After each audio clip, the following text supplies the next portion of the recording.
star. And that certainly was evident when she was chosen to give the response to the State of the Union. She had a prime speaking spot at the convention, and she was one of the individuals that was seriously considered for the vice presidential candidate. So we are so blessed to have her serving us and to have her representing us in Washington, D.C. And I know I'm looking forward to many, many, many years of voting for her as my senator. You know, there's one consistent theme I think that we've seen in this interesting election cycle that we've been in. And that theme is that Iowa Republicans and Republicans across this nation are energized and motivated. And you don't have to look far if you look at the Iowa caucuses, record turnout, new people coming into the party, caucuses and primaries all across this nation. People have said enough is enough. They're moving to the party, they're engaged, and they want to get this country back on track. And I just want to say to you, so this is not the time to give up. The stakes are too high, and we're counting on you to keep that energy, that engagement, and that momentum going. Elections matter. Elections matter, and 2014 is a great example of that. Thank you for reelecting Governor Branstad and I. We are honored to serve another term and represent this state and keep it moving in the right direction. Because of your efforts, we picked up a seat in Congress. We sent Senator Grassley, a companion and an ally, and a partner in Washington, D.C., and we're going to continue to keep that momentum going. Every vote counts. And if we hadn't, Joni was actually the pathway to the majority in the United States Senate, and because of that, we do have Senator Grassley chairing the Judiciary Committee, and this election will decide who will be a member of the United States Supreme Court. So elections matter, and every single vote matters.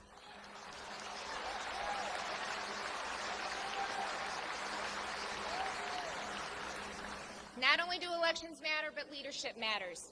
We need an individual who has the vision and the courage to make the tough decisions that need to be made, and it's going to take a lot of tough decisions to get this country back on track. And I am proud to say that Iowa is a great example of that. We are a state that's reducing taxes and regulations and the size of government. We're investing in our future, and we're helping Iowans get the skills that they need to be successful. We've come to the game ready to succeed, and we've created an environment where an individual can take an idea, create a company, develop it into a successful business, hire Iowans, grow our economy, and give back to our communities. And a number that I think speaks for itself is that if we still had the Culver Judge administration in place, I want you to know that your state budget today would be spending $1.5 billion more than it is under the Branstad-Reynolds administration, and that's real money.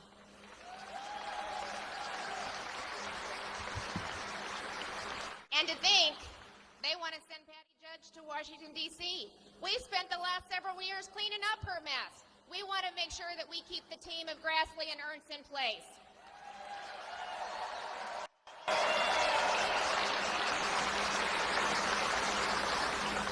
Leadership matters, and with the leadership and the right team in place, we've turned the state around, and I know with the leadership of Trump and Pence and the right team in place, we can turn this country around and get it back on track. Probably one of the biggest obstacles to our continued growth, prosperity, and the freedoms that we experience each and every day would be electing Hillary Clinton. We know what her vision is. She wants more of your money, more control of your life, a weakened military. Putting a Secretary of Status Quo back in the White House is not going to turn this country around.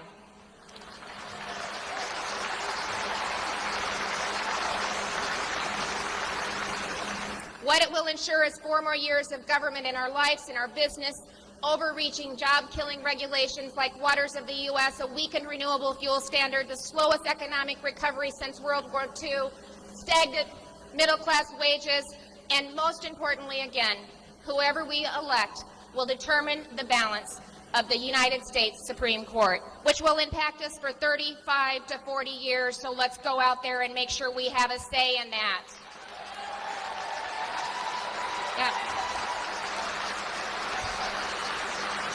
Leadership matters. In the absence of leadership, we see evil and chaos fill the void, and that today this country and this nation is more insecure, it's more vulnerable to terrorism. There's no foreign policy, there's no strategy. How in the world do you fight an enemy that you can't even name? We've abandoned our allies. We've empowered our enemies. We've compromised national security. Let me just name North Korea, Russia, Iran, ISIS, and Benghazi, and she owns all of those. She does not get to walk away from what she has created in this world. She's tied to it. So we know we can do better. We know we can do better. With Hillary Clinton, we know that we'll continue to have big government policies and overreach like the last 8 years. But oh, by the way, we got a little bit of bonus coming with her this time if we reelect her. So not only do we see a continuation of what we've seen over the last 8 years, but we'll have corruption and scandals and a disregard for national security. So that's the bonus you get with electing Hillary Clinton.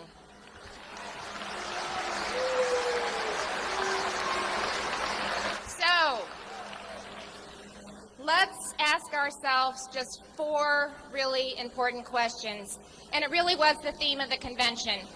And I want you to weigh in on this, and I want to hear you loud and strong, okay? Let's send a message to the people that are listening. Do we want to make America safe again? Do we want to make America work again? And do we want to make America first and one again? And most importantly, do we want to restore America greatness around the world again? Yes, we do. We have 72 days and the clock is counting. So get out there and help us fight for this. This is the greatest state and the greatest country in the world, and it's worth fighting for, and we need your help to get it done, because if we don't fight for it, who's going to? So go out there and help us. Motivate your neighbors, your families, your friends. Help make a difference, and let's make America great again. God bless you all. God bless you for being here, and may God continue to bless the great United States of America. Let's go get them. It's a high school prom. It's a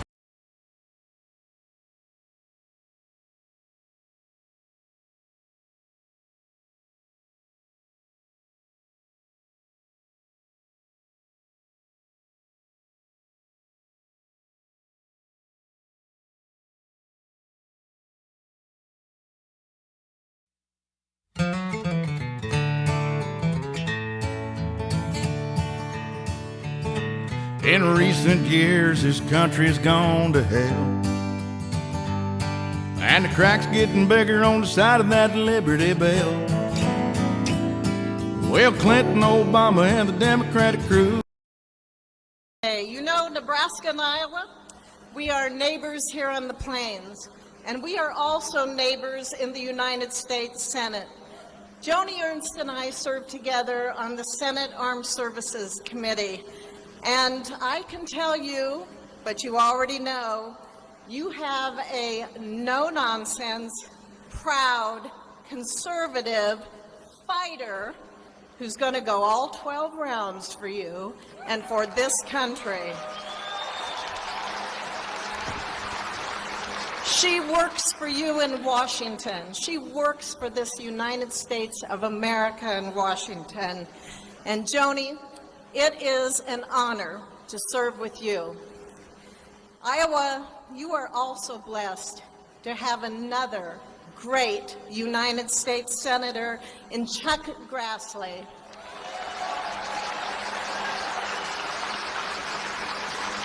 He is a strong, faithful fighter whose wisdom, courage, compassion is so valued in the United States Senate. Chuck is a leader, and by gosh, you need to send him back to Washington.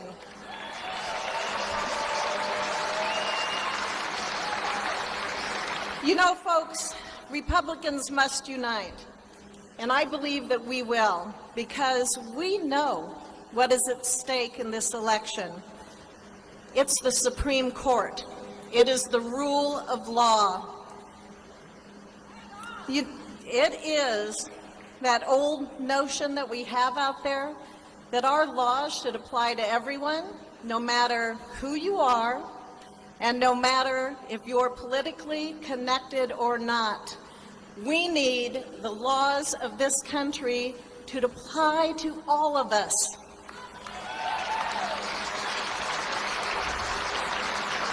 And there's something else that's at stake here. It is our free and open society. This is the idea that people should be allowed to disagree, but we can speak our minds. We can determine our own destiny, but then we come together. We believe that these are good things, and they are essential for human happiness. We can have those honest disagreements, folks, about how we're going to pursue them, but we are all in perfect agreement that these values are worth pursuing. Donald Trump understands that.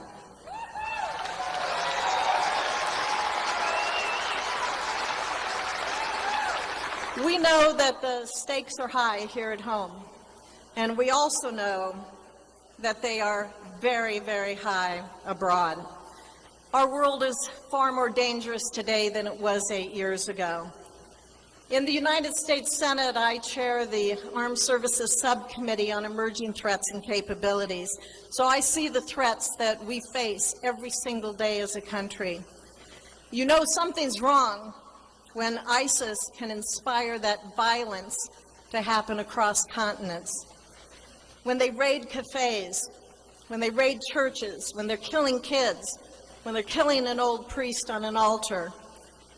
As a retired lieutenant colonel in Iowa's National Guard, Joni is the Senate's first female combat veteran.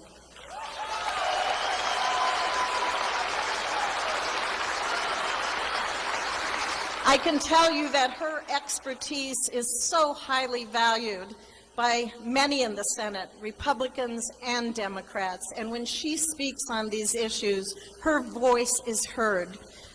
Can you imagine having a president who's willing to listen to her when it comes to ISIS? So, Donald, when you get there, listen to her.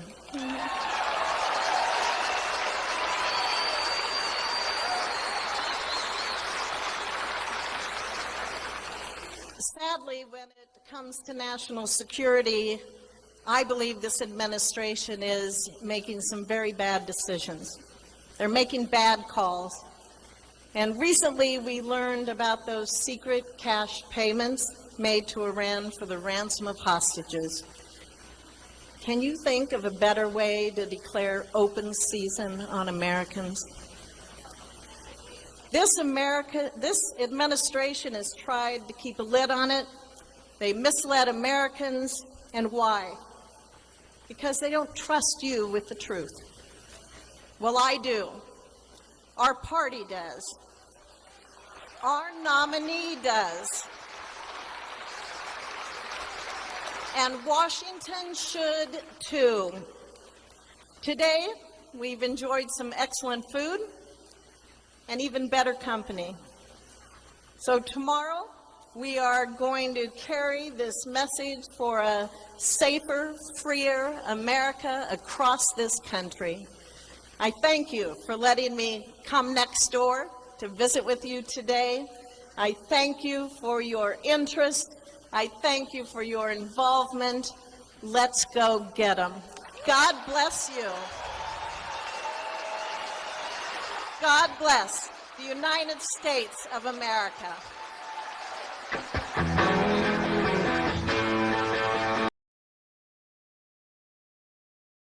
Sure did a number on me and you. It wasn't my vote, you can blame yourselves for that. But we got a chance to turn things around if you get your butt up off the ground and understand we're all gonna have to work. This big old country was built on sweat, and if we're gonna make it great again, you're gonna get wet. But the first things first, we all gotta vote for Trump. Vote for Trump. Donald Trump. Donald Trump. And to hell with the rest, he'll get us over the hump. Opportunity to serve you in the United States Senate. At my town meetings, I constantly hear the people of Iowa telling me how economically insecure they feel from 8 years of Obama economic stagnation and the way that the economy's been run with more taxes, more regulation, and more spending. I hear at my town meetings from Iowans who tell me that they feel very nationally insecure from a president who wants to follow from behind. And when you follow behind, when you lead from behind, I should have said, you don't have followers. And when you don't have followers, it's a very insecure world. From that standpoint, our president has brought about a very insecure national security because our friends that used to follow us, we don't have credibility with us, and our enemies don't fear us, and we have a very insecure world. But here's where we are. I'm not hearing enough at my town meetings about the fact of what the Supreme Court should be in the next 40 years. Because this is not an election just about the next 4 years for the President of the United States. This is an election for the direction of the Supreme Court for the next 40 years.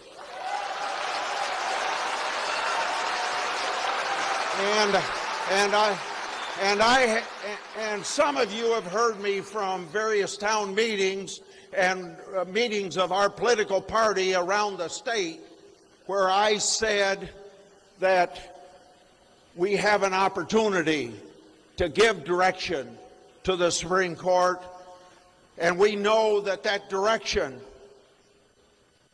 that Hillary will give the Supreme Court is the same as Kagan, Sotomayor, Ginsburg, and Breyer, to make law, not to interpret law. And we know what kind of members will be put on the Supreme Court because our candidate has put out a list of the type of people he would put on the Supreme Court, and they fall into the category of those who will be strict constructionists of the Supreme Court, not to interpret the Constitution beyond the original intent, and not to interpret laws beyond what Congress intends. Because when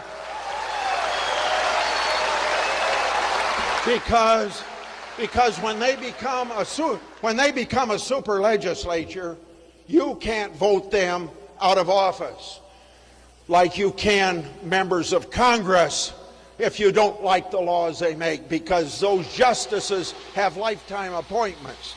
And we've got to make sure that the Constitution is respected by the very same people who have to interpret that Constitution.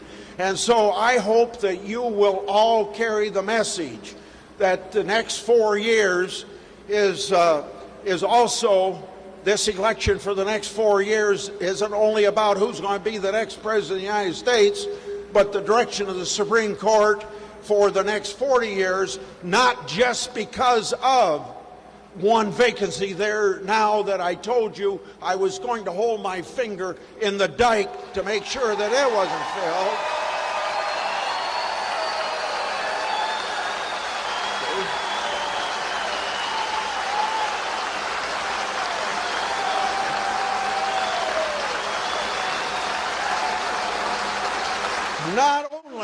Not only for that one vacancy, but remember, there's apt to be 2 or 3 more vacancies on the Supreme Court. So let's take it very seriously. So we've got a Supreme Court that is going to protect our Constitution and not go beyond the intent.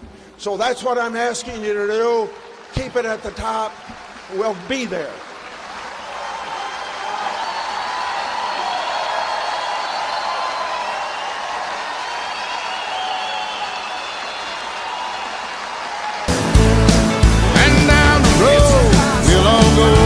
wall will get built by Mexico.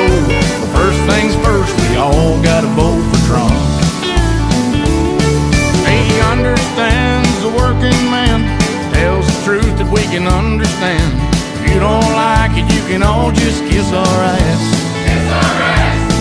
He pays his own way, don't take no crap. Wanna bring back country, get rid of rap. And if nothing else, we can all thank Donald for that. Thank you, Donald. Vote for Trump. Donald Trump. Donald Trump. To hell with the rest, he'll get us. Pulling together the roasting ride today. And I would just tell you a little about Joni that I count her really high on my depth chart. She's I first got to know her as a captain over at Camp Arifjan in Kuwait, where she was commanding a company that was hauling soldiers and equipment on down to Baghdad overland. Not the safest mission, but she brought everybody home. And I saw the look in her eye then. And then she came home and she ran for county auditor with a similar look in her eye.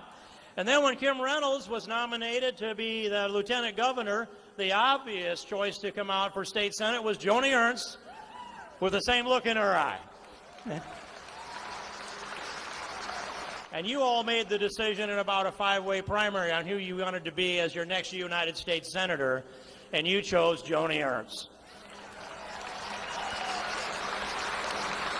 And I doubt very much if there's anybody in this building that's sorry about that. I'm really happy about that. And I've watched as Joni has stepped up to the task every time at every level. That's the kind of person she is. She takes on the trappings of the job in front of her and steps up and does it. And I'm really pleased with that. And I get to follow Chuck Grassley, who...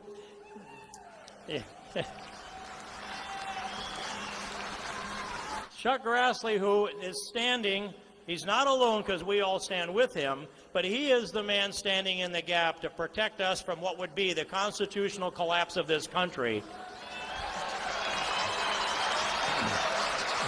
And when Chuck Grassley says there will be no hearings in the United States Senate Judiciary Committee to consider an appointee or a nominee of Barack Obama to the United States Supreme Court, he means it.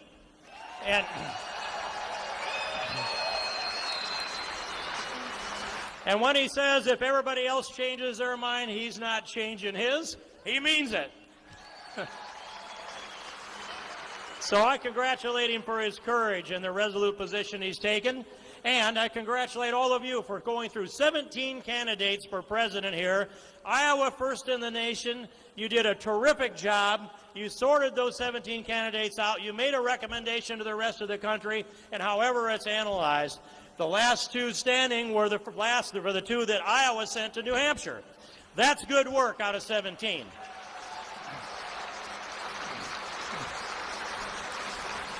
And I look at what's going on today with this presidential race, and I listened to Donald Trump's speech on that Thursday night, his acceptance speech in Cleveland. And point after point after point he made, I agreed with that policy time after time after time. And I said, when I walk out of there, I said, I'm not only going to go into the polls to vote for Donald Trump in November, but I'm going to bring everybody I can with me.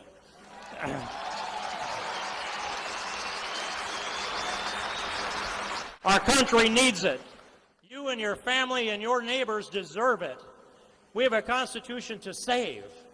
And if the next appointment to the Supreme Court's done by Hillary Clinton, our Constitution is lost and it becomes an artifact of history. That's job number one, save this Constitution. Then there's 2, 3, 4 appointments to the United States Supreme Court altogether that we're faced with. And that changes the culture and the character of America if we let this continue in the path that it's going. Second thing is, rule of law. Restore the respect for the rule of law. That means you can't do that and reward lawbreakers. You must enforce the law. In particular, you must enforce immigration law. And we've got to secure the border. We've got to build the wall.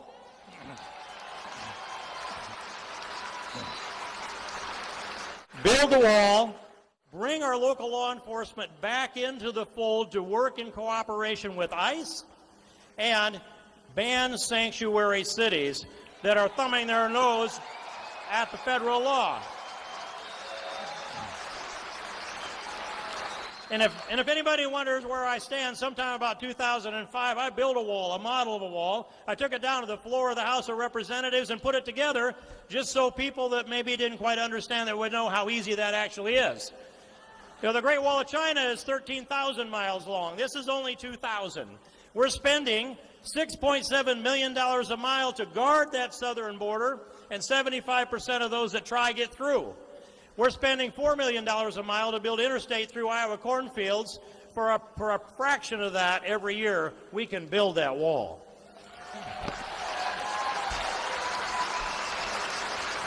Next thing is our national security and taking on our enemies who have declared war against us. And when they do that, this is ISIS, this is radical Islamic terrorism. Donald Trump gave his speech a week ago last Monday that nailed this national security this way. He said, we have to defeat the ideology of radical Islamic terrorism.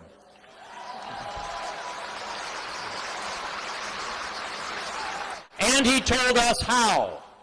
And that is cyber warfare, financial warfare, allegiances and alliances with moderate Middle Eastern countries, including Israel. And with that, unleash everything that the Kurds want to unload on them and give them all the support that they want. From the air. And that brings us to the place of annihilate the caliphate. So, all right, I've just given you three things. Stand with Chuck Grassley, defend our Constitution and the appointments to the Supreme Court, and enforce our immigration laws, build the wall, and defeat these radical Islamic terrorists and defeat their ideology. All of that can happen in the next administration, and it can turn here in Iowa. So let's go out and beat Hillary. The time's not right for her. The time has passed. We had enough Clintons. We saw what Bill Clinton does. We saw what Barack Obama's been doing to undermine our Constitution, and we know what Hillary would do. So if that doesn't give you enough motivation to jump out and bring your neighbors to the polls, I don't know what is. Then look at your family, look at your children, look at your grandchildren, look up to God, and ask him what he would have you do to save this country. Go to the polls and lead out this election. Thank you very, very much. God bless you all. Appreciate you. Thanks.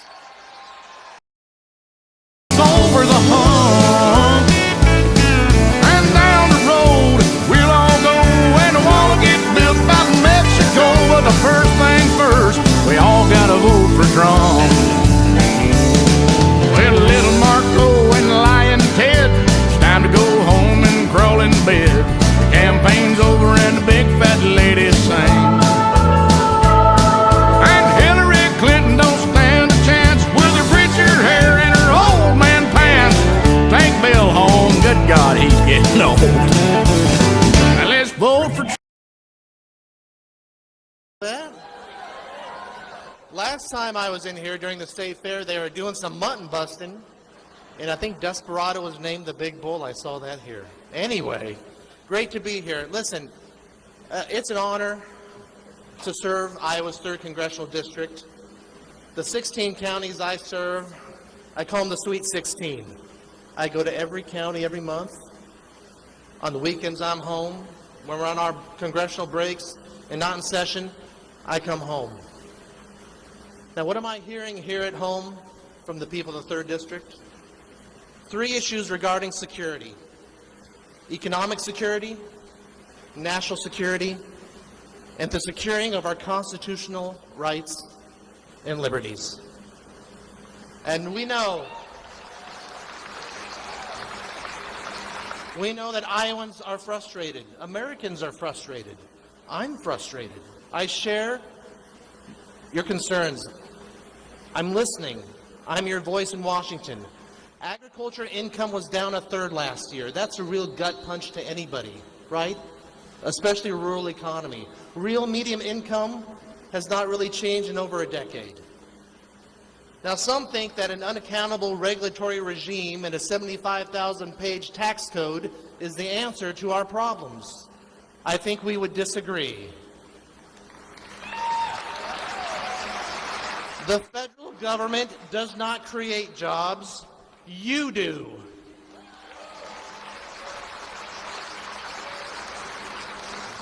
And when it comes to national security, this is the thought of Iowans on their minds more and more. Sometimes it's in the back of their minds, depending on what's going on in the world. Sometimes it's in the front of their minds as it gets closer to our shores and here in our homeland. The threat is not just overseas and something that we see on TV in a distant land far away. The threat has reached our shores. We need a commander-in-chief with a strategy. We don't have a commander-in-chief right now with a strategy to defeat ISIS. This is serious, and you know it. The American people know it. Part of it is, a strategy is, you don't want to telegraph to the other side what it is, but when you get one, you want to let the best commanders, generals, and soldiers simply get the job done. And closing Guantanamo Bay and coddling and cozying up to state sponsors of terrorism with ransom payments is not a strategy.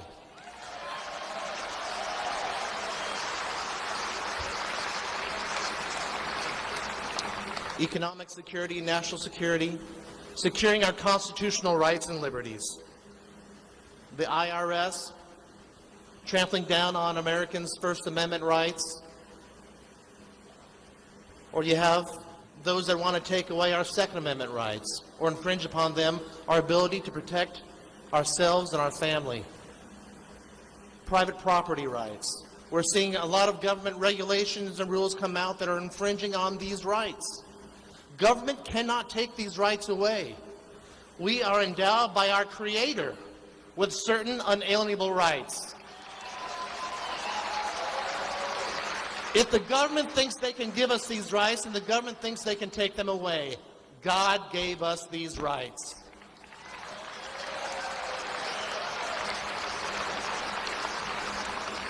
Finally, again, I want to just thank the people of the 3rd District for the honor in serving them. I've got the greatest bosses in the world. Every day when I leave home in Van Meter and I drive by Iowa Veteran Cemetery, it all comes into full circle, right? And remembering what this is all about. Freedom is not free. It does come with a price. And God bless those in uniforms and their families who have taken that oath to defend you and me and the generations to come for freedom. God bless you. Thank you. Trump! Donald Trump! Yeah, to hell with the rest, he'll get us over the hump. And down the road, baby, we'll all go, and the wall's getting built by Mexico. But first things first, we all gotta vote for Trump. Jesus says, vote for Trump.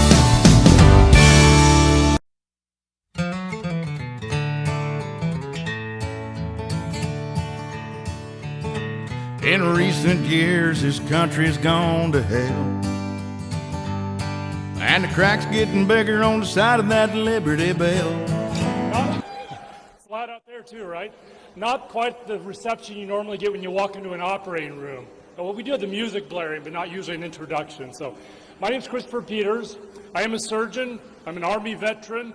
I'm a small business owner, and I'm a candidate for U.S. House in Iowa's 2nd District.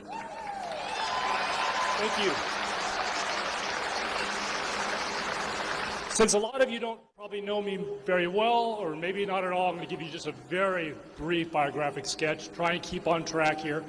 I was born and raised in Kansas, went to college and medical school there, served in the U.S. Army Medical Corps for 9 years as a general surgeon. Go Army! 22 years ago, a little over now, I met a farm girl from Iowa, from northern Iowa. We were married less than 6 months after our first date, and we now, 12 years ago, we moved to the Iowa City area. Julie and I own and operate a small surgical clinic in Coralville. Most importantly, the thing I value most is I'm a father of 3 teenage boys. Yay boys, I guess. Yay teenagers, I wish I was a teenager again. It was a long time ago. And it's really being a father that motivated me to run. As I think most fathers would feel, and this would apply to mothers too, we worry about the legacy we're going to leave behind for our children. As an adult American, I'm concerned about the inheritance we're going to pass on to future generations of Americans. And this is really my motivation for running. I am not a natural politician. I'm doing this truly because I think we need to make our world better for the generations that are going to follow us.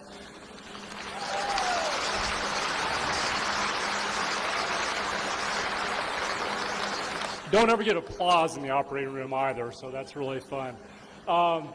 Since I got a brief bit of time, I'm going to talk about just one area, which is economics. I know it's dry, but this is actually what got me interested in politics because I'm kind of nerdy that way. I'm a surgeon. And I was really trying to understand the subprime housing crisis, and then healthcare, which is my field, that I really got interested in economics. And what I saw when I looked there was that a lot of the problems we see in the economic world are due, at least in part, to bad government policies, and that led me into politics. And so I spent the last 8-9 years studying intensely economics and political philosophy, and yes, my kids, my 3 teenage kids, think I'm a complete nerd, and they're right, that's fine. So what I see on the economic front, I was born in 1960, which means I'm kind of at the tail end of the baby boomer generation. And since 1960, when I was born, a $1 bill has lost enough value that it's only worth about 12 cents today. So inflation has been an ongoing problem, devaluing our currency throughout my lifetime. The debt, the federal debt after World War II, gradually declined during my childhood to reach a low of about 30% relative to GDP about the time I got my first driver's license. Since then, it's rapidly gone up, and now it's over 100%. We're approaching $20 trillion in total federal debt, which I think is a horrible inheritance to be passing on to future generations. Our federal budget is now over 50% goes to coverage of healthcare spending or other types of social welfare. And as my generation goes on and moves on to retirement, that proportion is only going to grow. It's going to gradually squeeze out any other spending we might want to do, infrastructure, defense, etc. We need to be looking at real reform here and not subjecting future generations to a burden that they cannot handle.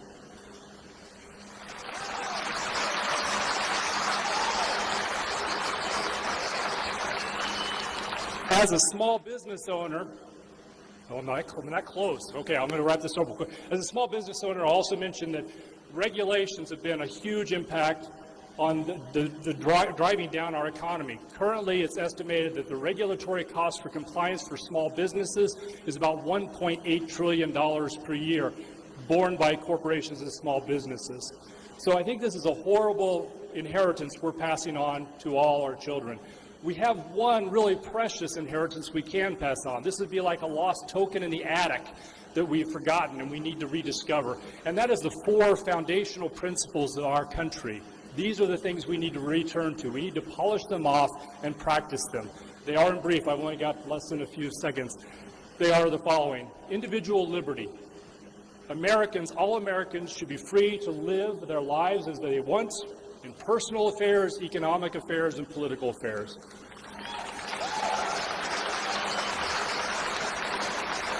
Number 2 is the idea of constitutionally limited government. Our founders, we'll take an applause, but I'm running way over time, so I'm going to go quickly. Our founders were deeply distrustful of centralized government. They sought to disperse power between the 3 branches of the government and between the national government and the state governments.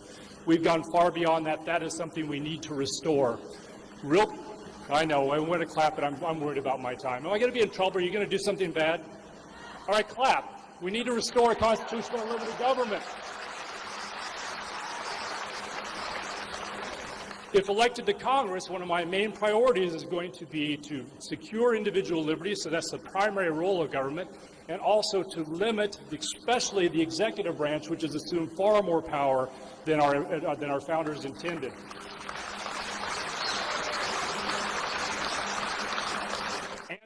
also get some of that power back to the states and the federalist system we were supposed to have.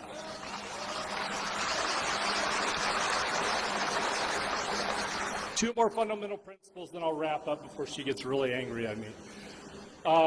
Number 3, rule of law.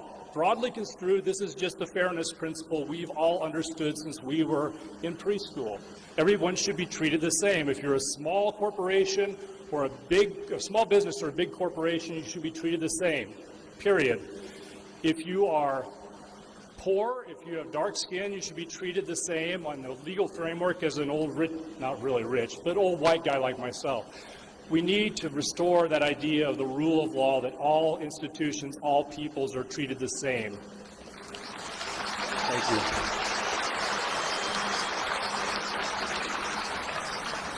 And then lastly, and this is dear to my heart as a small business person, is the idea that markets work. Capitalism has gotten a bad name in the past several decades, but if you really take a time to look deeply, as I have in economics, what you'll find is the supposed failures of capitalism are usually not due to a failure of markets, but a failure to allow markets to work. And most of the fault is at government's doing, through regulation and laws. I'm getting the red card several times in a row, so I'm going to wrap up. It is time for us to resume practice of these fundamental principles and to restore our government. Thank you very much for your time.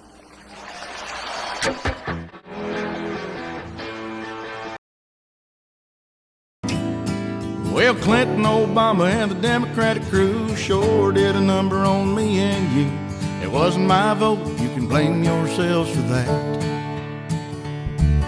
But we got a chance to turn things around if you get your butt up off the ground and understand we're all gonna have to work. This big old country was built on sweat, and if we're gonna make it great again, you're gonna get wet. But the first things first, we all gotta vote for Trump. Vote for Trump! It is great to be in the same room with liberty-loving, freedom-loving, personal responsibility-loving, balanced budget-loving, American-loving patriots.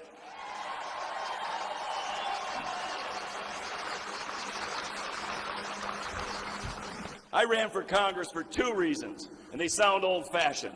The first reason is, and this is true, I love this country.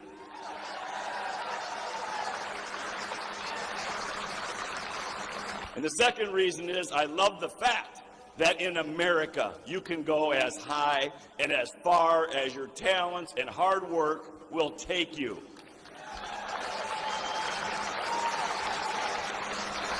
And that, my friends, is the American dream. Sadly, the majority of our citizens don't believe the American dream is achievable. Hillary Clinton and my opponent, Monica Vernon, say, get used to that. Get over it. This is the new normal. To them, I say, hogwash.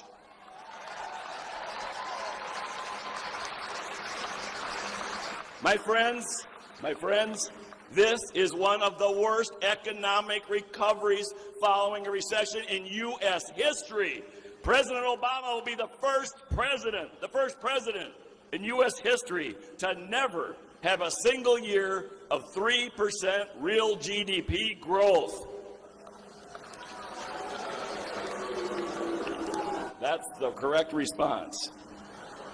If we had a Reagan recovery the way we did in the 80s versus this Obama recovery we're stuck in now, we would have 11 million more Americans working off of food stamps, off of welfare, paying into the system, paying taxes, supporting their families.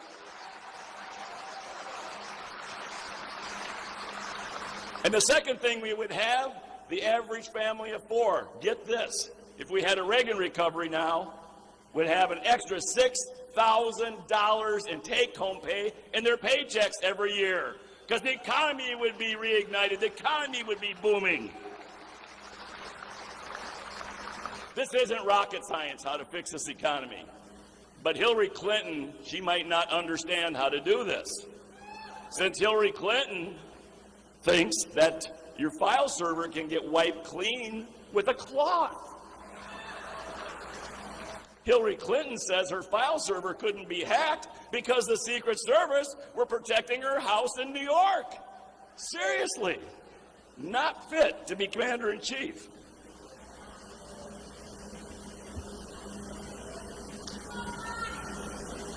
I would just like to say in closing, because I know you want to hear Mr. Trump, I always close my speeches 2 years ago in the campaign with something that goes like this. If you like the way things are going in Washington, D.C., if you think the country's heading in the right direction, if you want more career politicians in Washington, D.C., if you want the ruling political class in Washington, D.C. to be running your life and your small business, by all means, vote for Hillary Clinton and vote for my opponent, Monica Vernon. However, if you think we're heading in the wrong direction, if you want to change Washington, D.C. and the way we do business in that town, if you want someone who will stand up to the special interests, the lobbyists, and the big-moneyed interests in Washington, and will stand up to the GOP when that's necessary, if you want people to do that, you send me back to Congress, and you send Donald Trump to the White House. Thank you very much. God bless you all. Thank you. Thank you.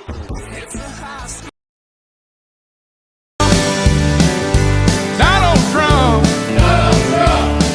and to hell with the rest, he'll get us over the hump. And down the road, we'll all go, and the wall will get built by Mexico. But first things first, we all gotta vote for Trump.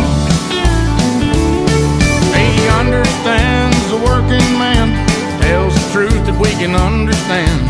If you don't like it, you can all just kiss our ass. Kiss our ass. He pays his own way, don't take no crap. Gonna bring back country, get rid of rap. And if nothing else, we can all thank Donald for that. Thank you, Donald. Vote for Trump. Donald Trump. Donald Trump. To hell with the rest, he'll get us over the hump. And down the road, we'll all go, and the wall will get built by Mexico. But the first thing first, we all gotta vote for Trump. Well, little Marco and Lion Ted, it's time to go home and crawl in bed. The campaign's over and the big fat ladies sing. And Hillary Clinton don't stand a chance with her preacher hair and her old man pants.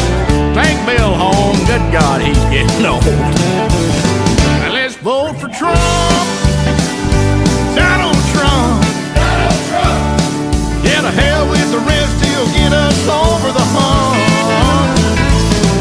And down the road, baby, we'll all go, and the wall's getting built by Mexico. Well, first things first, we all gotta vote for Trump.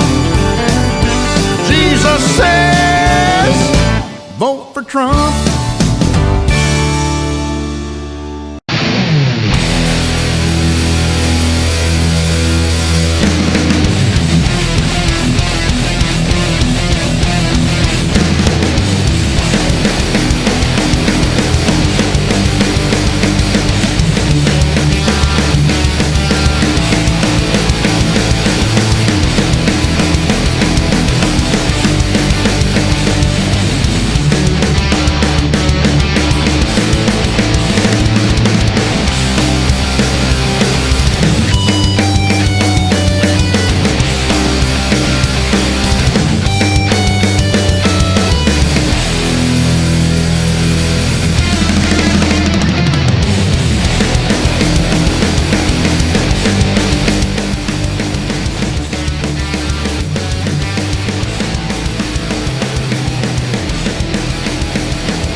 afternoon. It's great to be back in the show ring at the Iowa State Fair. It doesn't get any better than that. It's really great to be here at Senator Joni Ernst's annual Roast and Ride. What a great turnout, and what a tribute to our great junior senator. She's doing a fantastic job for us in Washington, D.C. as a U.S. Senator, as a combat veteran. And you know, she grew up on a farm, and she knows how to work hard. And she's making a big difference. She's taken D.C. by a storm, and she's making them squeal.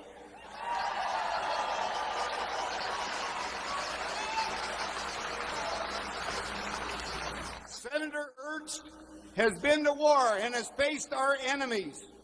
It's a time when our nation is facing serious threats abroad from ISIS and other terrorists, and we need leaders who will hold the Obama administration accountable for the terrible mistakes they've made that have put our country at risk.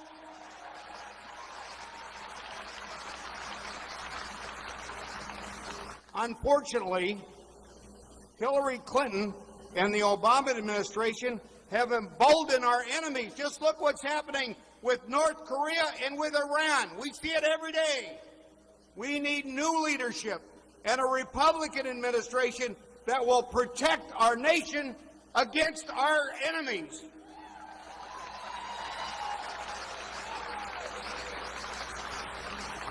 Donald Trump is that man.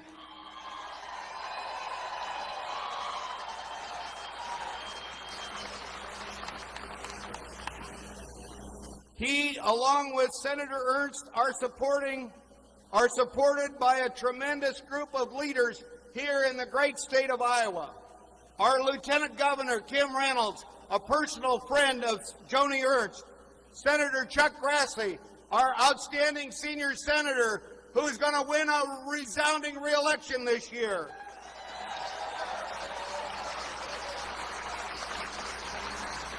Our dynamic new congressmen, Rod Blum and David Young, both doing a great job representing Iowa. And of course, Congressman Steve King, and at last, and definitely not least, the great group of Republican candidates we have for the Iowa legislature. You know, we've been working to get a majority for a long time in the Iowa Senate. Republicans control the House, and we're going to keep that.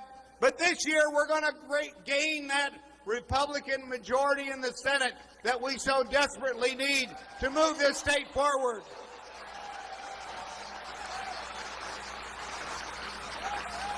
We have great candidates up and down the ballot, and they're working hard every day to earn your votes and that of your friends and neighbors.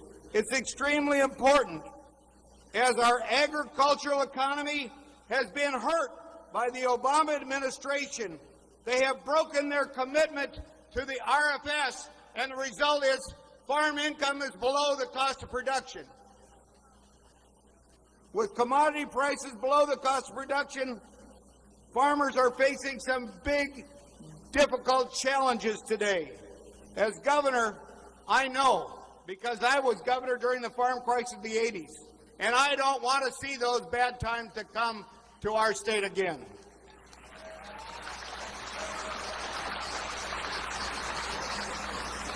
As an ag state, we must unify and elect leaders that will not shy away from the tough decisions, that will not cave into the bureaucrats in Washington, D.C. We must end the overreach of the federal government by sending a message in November that our farmers feed and fuel the world, and we will not turn our backs on them.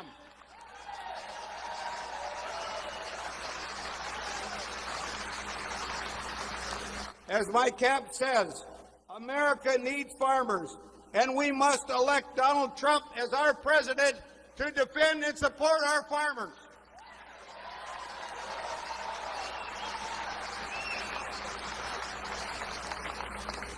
Donald Trump is a man of character, a man who's not afraid to speak his mind, a man who will keep our nation safe, and a man who supports agriculture and the working people in the heartland of this great country.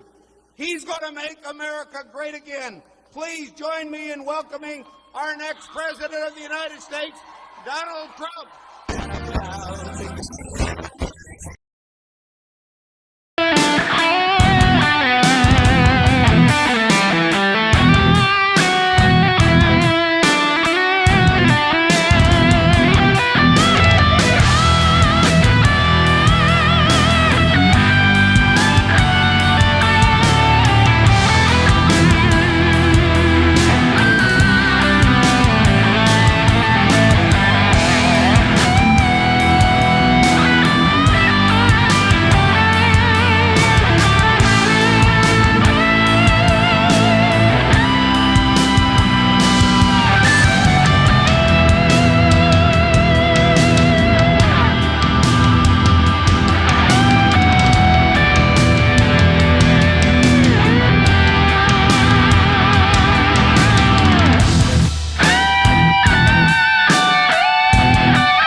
Thank you, Governor.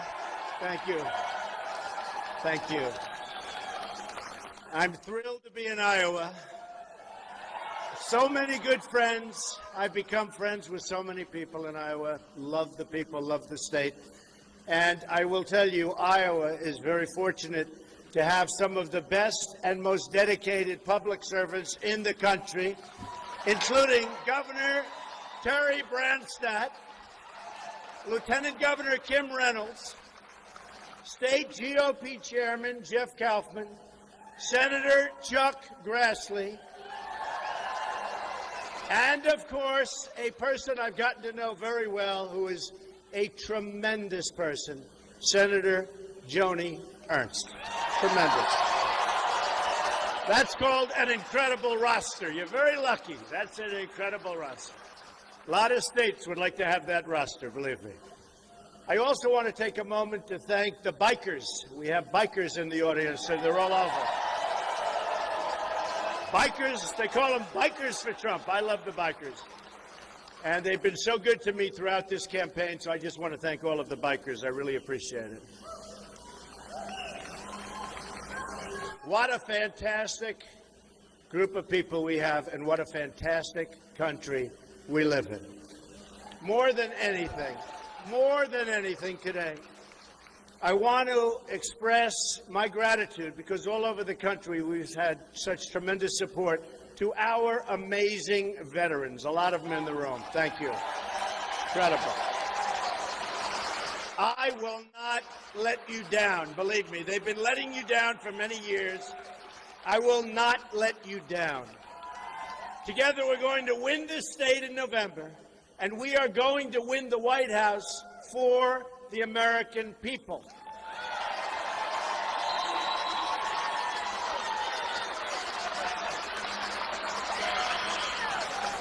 The White House will soon become the People's House. That's what it's going to be. We will tackle and fix the problems that have gone unsolved for many, many years. Failing schools, crumbling infrastructure, broken borders, bloated bureaucracy, wasteful spending, and a government that doesn't work. It doesn't work. This is a campaign about big ideas designed to help everyday people, everyone. It's going to help everyone. These are the people who work hard, but who don't have a voice. Their voice has been taken away. It's also a campaign about restoring honesty and accountability to government, and you see what a mess we're in today. The whole world has been shocked by the continuing revelations regarding Hillary Clinton and her pay-for-play State Department and other things. Now it was just announced that her important calendar records will not be released, even though they have them, to the public until after the election, because there's too much stuff on that. They want it after the election. It's only, no, it's terrible. It's terrible. It's protection from a corrupt, rigged system. It's disgusting.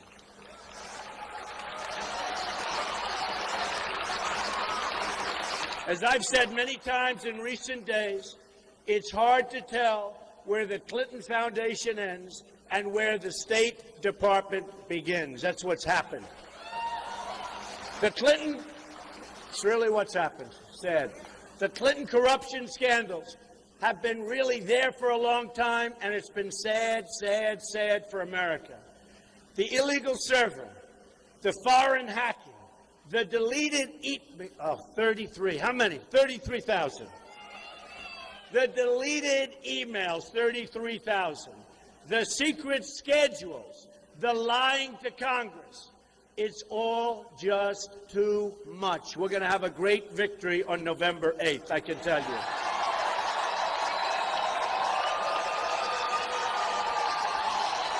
We'll have a great victory. Thank you. Thank you. How much more can voters take? Not much more. Thank you. Hillary Clinton thinks she's entitled to be president. By the way, she's got very bad judgment. Got very bad judgment. Even if she thinks that, she's got bad judgment. She thinks she's above the law. So far, she's proven that. But the truth is, it's the opposite. Her criminal conduct at home and her failed interventions overseas simply make her unfit. She is unfit to serve in the Oval Office. I believe that America is ready to turn the page on this very sordid past. We don't want another 4 years of Obama or Clinton controversies. They're not only dangerous, but frankly, they're exhausting our people. How do you even keep up with it all? How do you do that? The Clintons have had their time on the stage, but now it's time to close that chapter in the history book and open a brand new, beautiful chapter. That, thank you. Thank you very much. That is why this is such an exciting year to be a Republican and to vote Republican. We're going to do a great job. This year, the GOP is offering the voters a chance to break up the corrupt establishment and create a new American future. In my opinion, this is our last chance. I really believe that. This chance will never come again. And remember, justices of the Supreme Court, remember that. This chair, it will never, ever come again. It will never happen again. I really believe you're not going to have this opportunity again. The big banks and Wall Street donors who want nothing to change are throwing millions and millions of dollars at my opponent. These are the same people who paid Bill and Hillary Clinton $150 million for speeches and I guess some other things. Hillary Clinton's campaign is all about protecting the powerful. And I understand that very well. I think nobody knows the system better than I do. Our campaign is about protecting those who have no power. They don't have power, but they're great, great people. They are great people without power. We're going to change that. They'll be great. They will be great people with power. Together, we're going to work. We're going to give working people a voice for the first time in many, many decades. They haven't had a voice in a long time. let's talk about what it all means. For our veterans, it means a guarantee that they can seek medical care at either a VA facility or at a private medical doctor with us paying the cost.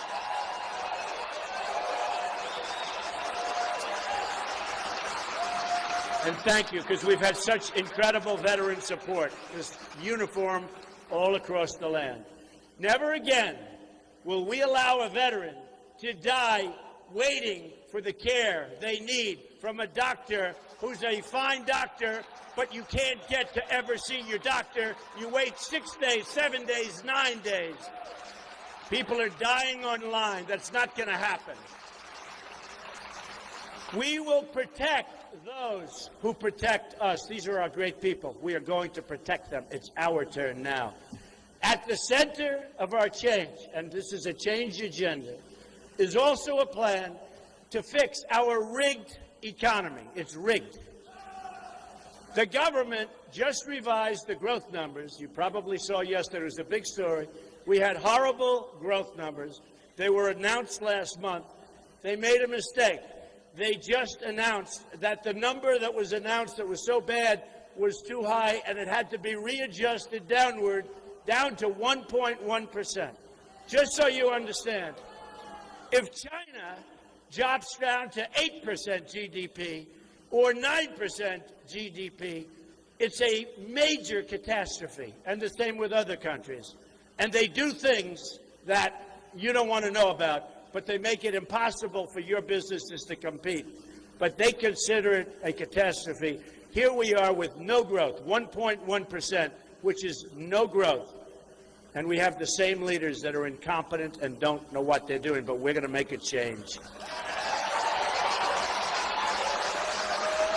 We're going to make America grow again, grow. That begins with supporting our family farms right here in Iowa. Do we have any farmers in the room? Do we have any? Stand up. I want to see what our farmers. Stand up. That's a lot of farmers. That's a lot of farmers. Wow. Beautiful. That's a lot of farmers, great farmers. One of the most beautiful landscapes in the world, especially if you like farms, right? Family farms are the backbone of this country, remember that. And I know what's happening to you. We are going to end the EPA intrusion into your family homes and into your family farms for no reason. What they're doing to you is a disgrace. We're going to get rid of a lot of those regulations that don't mean anything except cost you a lot of money and a lot of time, and in many cases you lose your farms over the regulations. We are going to reduce taxes from 35% to 15%. And the thing that most surprised me is in going around all over the country and talking about that massive tax cut, and also for the middle class, but the massive small business and business tax cut, or the reduction by a lot of regulations, 100% of the people I talk to feel more strongly about the regulations. And who would have thought about that? Who would have thought that could happen? But they feel more strongly about getting rid of these horrible, really horrible regulations, and that's what we're going to do. We are going to protect the renewable fuel standard, corn-based ethanol, eliminate job-killing regulations like the Waters of the United States rule, which is a disaster, and provide desperately needed tax relief. President Obama lied to you about his support for the renewable fuel standard, and you can trust Hillary Clinton far less than you could even Obama. She will sell you out. She's already sold you out, and her donors will be the only ones that are happy, believe me. And you see it happening, just like Obama. He made lots of promises, and then he said bye-bye to Iowa, bye-bye, and to other places. Almost 97% of farms in this country are family-owned and family-managed. It's not only a great American tradition, but a vital component of America's economic and national security. So true. Yet Hillary Clinton wants to shut down family farms just like she wants to shut down the miners and the steel workers. She's going to shut them down. That I can tell you. She will do this not only through radical regulation, but also by raising taxes on family farms to rates as high as, and I think actually higher than 50%. And just so you understand, I'm cutting taxes massively. She is raising taxes massively. She's raising taxes. Adding to the pain, she will tax family farms again at death by as much as 45%. And you've already paid your tax, right? You've paid your tax. Now you're going to pay it again. And your children and family, it's a very tough situation. You know that. On top of that, her anti-energy agenda will drive up the cost of energy, another attack on agriculture. It's a big attack on what you're doing because you need the energy. We're going to end this war on the American farmer. You are going to like Donald Trump so much, I'm telling you. You're going to like Donald Trump. We get it. We all get it. We understand what's going on.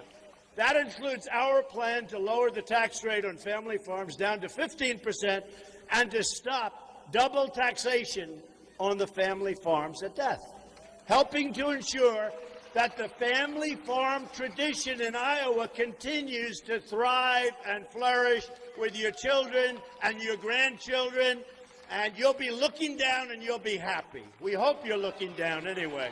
We hope you're looking down. You'll be very happy and very proud. We're going to make a very powerful and great trade deal. We're going to have fantastic trade deals. Right now we have horrible trade deals. We have the worst trade deals. Our country loses, if you look at our trade deficit with the world, $800 billion a year. Can you imagine this? Who makes these deals? Who makes them? To those going through hardship, let me quote somebody that I got to know very well, Reverend Robert Schuller. Tough times don't last. Tough people do. I think it's a great quote. I think it's a great quote. That's true. And I know you're going through a little tough times with the farms, but hang in there. We'll be there soon, hopefully, for you. I've been so honored to have the support of the evangelical community all over the country. All of them. Incredible people. Incredible. And I hope we can continue to count on evangelical support on November 8th. Get out there and vote. We are going to do something very, very special. By the way, I'm Protestant. I'm Presbyterian. Can you believe this? Everyone says, really? I don't believe it. I'm Presbyterian. Very proud of it. We will get rid of the Johnson Amendment, which is a disaster. Happened in 1954 by Lyndon Johnson.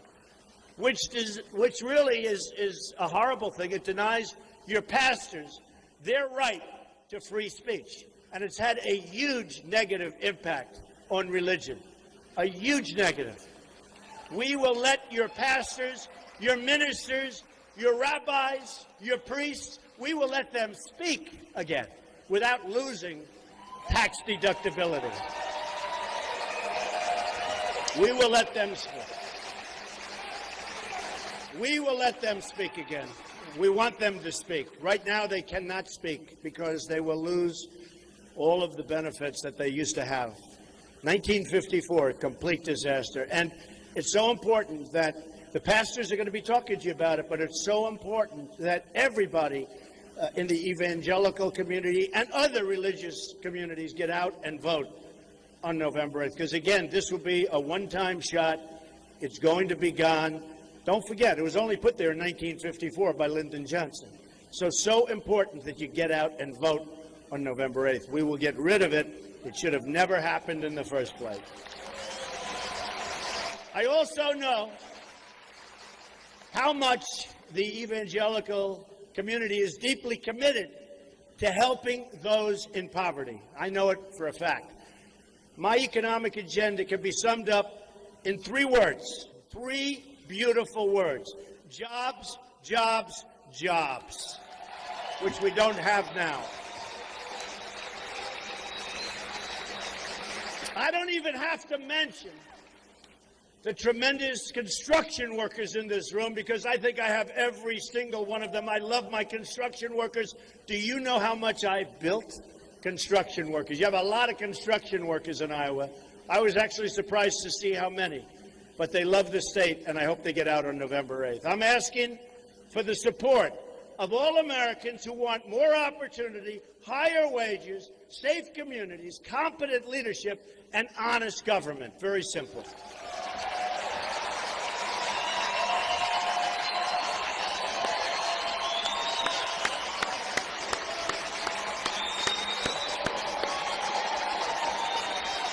Thank you. We're going to send the special interest package, and we are going to once again have a government of, by, and for the people. It's going to happen. Remember, and we sometimes forget, Republicans are the party of Abraham Lincoln. Pretty good president, right? Pretty good. I said, I'm going to be the most presidential president you've ever had. And then I thought about Abraham Lincoln, and I said, well, I don't know. He's pretty tough to beat, right? Abraham Lincoln, he was pretty good. But that is a great Republican. Which brings me to a subject that is so important and very personal for me. Nothing means more to me than working to make our party the home of the African American vote once again. Used to be. There are millions and millions of African Americans in this country who have succeeded so greatly and who deserve a government that protects and honors their incredible contribution. So many have been so successful. Very nice. But we also have to talk about the millions of African Americans who remain trapped in poverty and in failing schools. They're trapped. I've spoken to a lot in recent days, a lot of people, and I've spoken a lot about the deplorable conditions in many of our inner cities, just about all of them. As a father, as a builder, as an American, it offends my sense of right and wrong to see anyone living in such conditions. They are living in terrible, terrible conditions, beyond belief conditions, bad. Almost 40% of African American children are living in poverty, abject poverty, including 45% of children under the age of 6. In Detroit, half of its residents do not work. In Milwaukee, almost 4 in 10 African American men between the age of 24 and 54 are not employed and have no prospect of employment. More than 6,000 African Americans are the victims of murder every single year. Just yesterday, the cousin of NBA star Dwayne Wade, a great guy, Dwayne Wade, was the victim of a tragic shooting in Chicago. She was the mother of 4 and was killed while pushing her infant child in a stroller just walking down the street. Shot. It breaks all of our hearts to see it. It's horrible. It's horrible. And it's only getting worse. This shouldn't happen in our country. This shouldn't happen in America.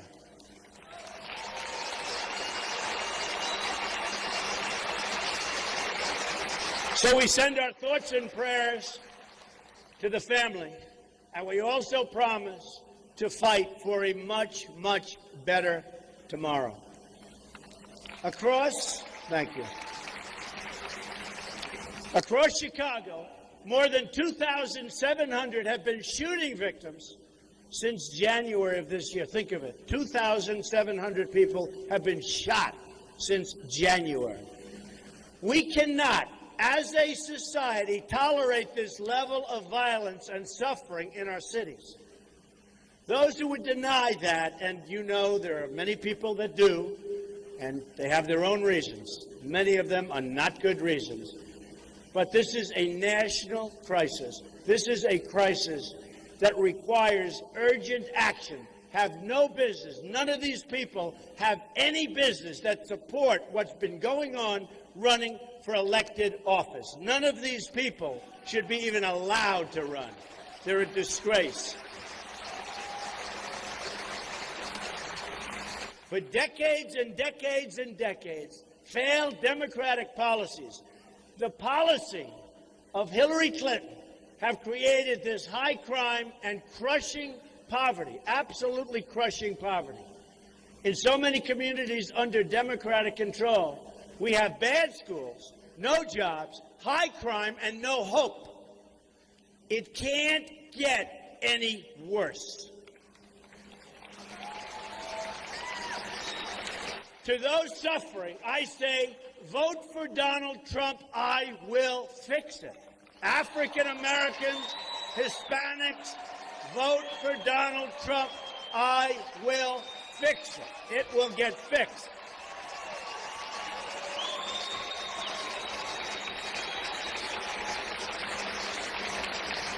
And I add it in all sincerity. What do you have to lose? It can't get any worse. What do you have to lose? Let me also tell you what you have to gain.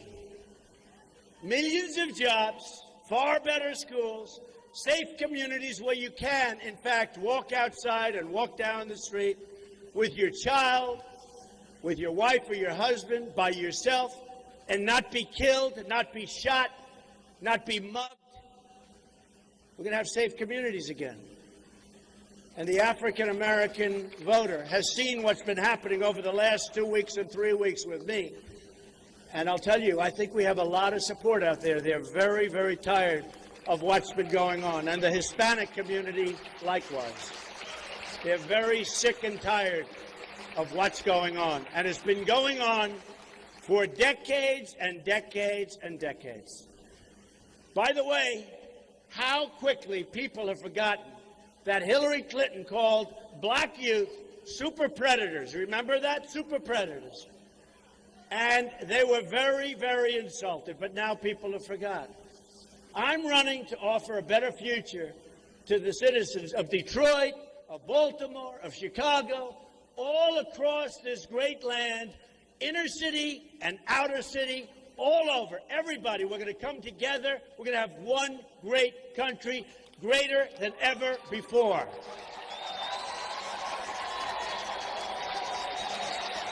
And what is sad is that African Americans have given so much to this country. They've fought and died in every war since the Revolution. They've lifted up the conscience of our nation in the civil rights movement. They've sacrificed so much for the national good. Now is the time to put a new agenda into action that expands opportunity, ensures equality, and that protects the rights of each and every citizen, including African American citizens. We have to help. We have to stop the crime. We have to stop the bad education. We have to help with housing. We have to solve our inner city problems, and we will. I will fix it.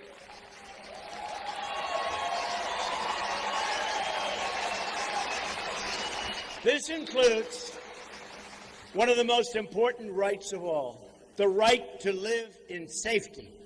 I will work with communities, with police, and with federal law enforcement to make communities safe and secure for all of our people. We are also going to end the discrimination that traps parents and kids in failing government schools. Our schools are a disaster. The Republican Party and me is a party of school choice. You will see a big difference. Big, big difference. There is another civil rights issue we need to talk about, and that's the issue of immigration enforcement. Every time an African American citizen or a Hispanic citizen or any citizen loses their job to an illegal immigrant, the rights of that American citizen have been totally violated. They're losing their jobs. Because it really is. It's an economic question also. Equal protection under the law must include the consistent application of our immigration laws. Very simple. These laws were passed to protect American citizens and lawful residents of our country. For instance, federal law protects the ability of American workers to seek jobs and employment. When government suspends those immigration laws in order to curry favor with special interests that give them campaign contributions and big ones, costing Americans their jobs, they have been denied the protection of their laws. In recent days, the media, as it usually does, has missed the whole point on immigration. They have missed the point.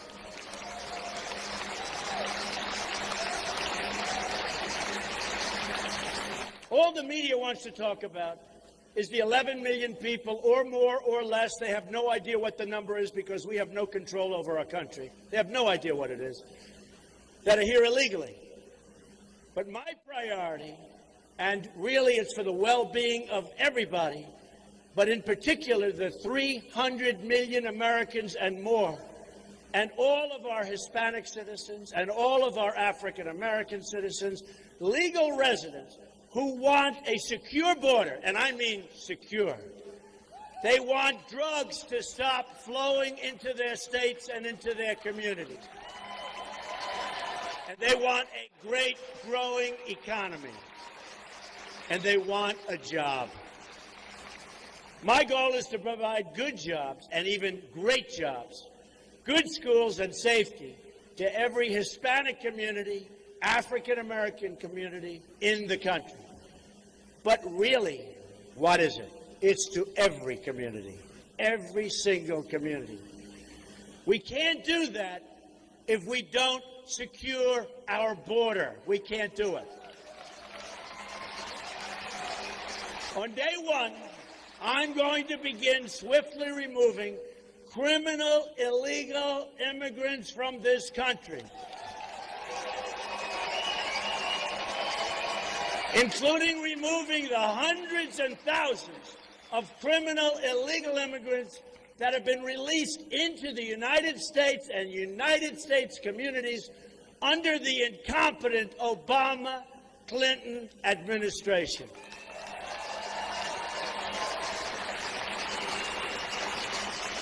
These international gangs of thugs and drug cartels will be, I promise you, from the first day in office, the first thing I'm going to do, the first piece of paper that I'm going to sign is we're going to get rid of these people day one, before the wall, before anything. And our great law enforcement, they know who they are. They've been living with them for years, and they don't want to put up with it anymore. So we are going to get rid of them day one. We start day one.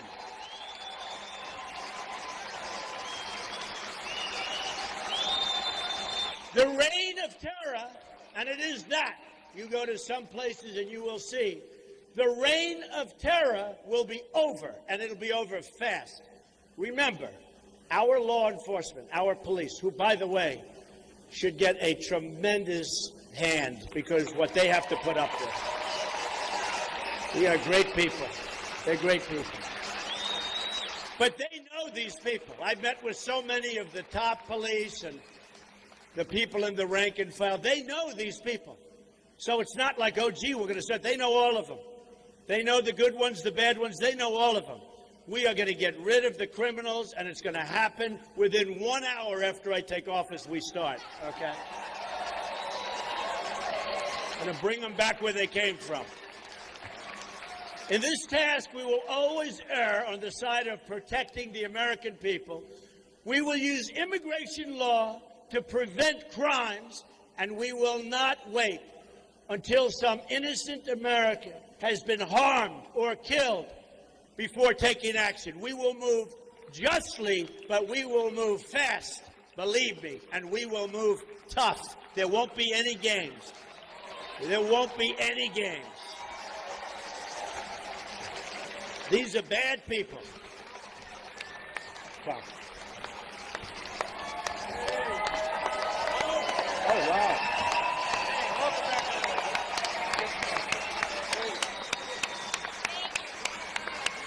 So much. What a team.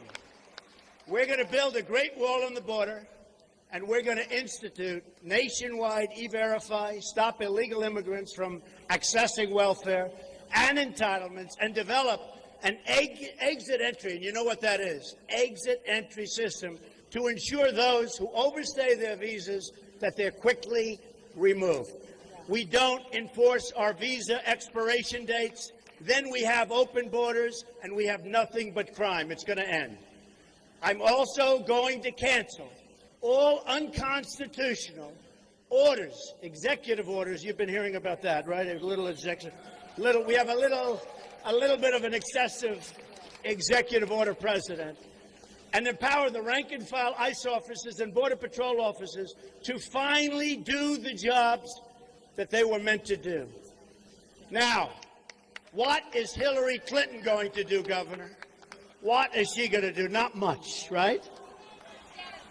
She's pledged amnesty in her first 100 days, combined with her elimination of virtually all routine immigration enforcement. In other words, totally open borders, which we will lead. This is a massive crime wave. That's what's going to happen. It's not going to happen if I get elected, believe me.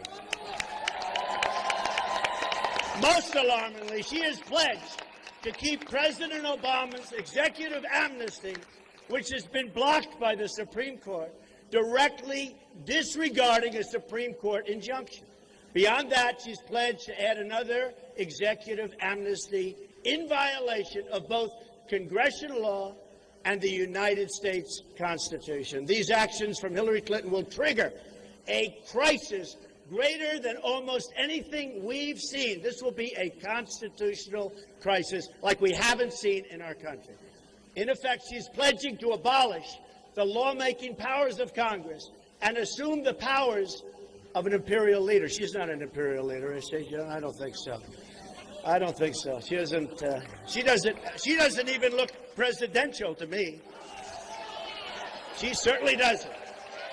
This executive amnesty would bypass Congress to print millions of work permits and benefit cards to those ineligible to receive them.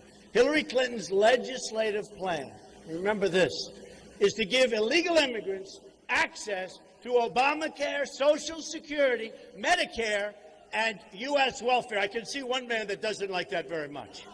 That would not happen here, would it? Her plan will functionally end enforcement of visa overstay rules, another open border decree. She will also close down detention centers for border crossings, meaning she will have an open southern border that will bring nothing but crime and destruction. This is not to mention that she wants a 550% increase in Syrian refugees flowing into our country. Not so good. And she can't even say the words radical Islamic terrorism. And she supports sanctuary cities and catch and release policies that are getting innocent American kills. And let me tell you, we will end that so quickly. If I get the support, I need the support. Will I have the support? You're not a big one for sanctuary cities. I know that. I've met with many of these grieving families, including a family that is truly incredible.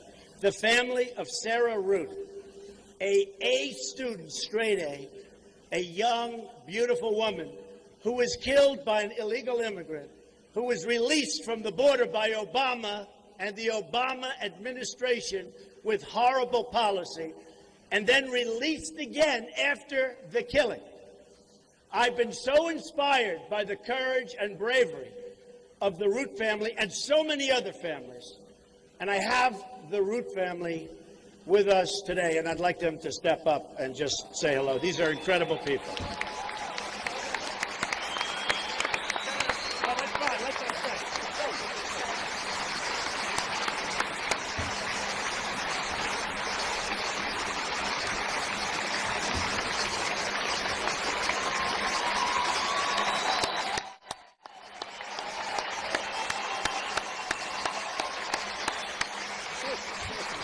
Honor to you, brother. 30 weeks ago today, we were watching our daughter walk across the stage to get her bachelor's in criminal investigations. Not to know that 15 hours later, she would be killed by an illegal alien. They arrested him. The judge set a bond of $50,000. A week after my daughter was killed, he is running free. Everything we do, all the fight we're doing is to save the next person from having to go through what we're going through. Sarah's life cannot be just another life that was lost because of the Obama administration. Like Mr. Trump said, they let us down. They had him, they let him go. They had him again, they let him go. And I want to thank him so much for all his hard work. Everybody that's helped us, try to keep the story out there, try to prevent this tragedy from happening to another person. Because if Hillary gets in, it will continue to happen to everybody. Trump, go Trump.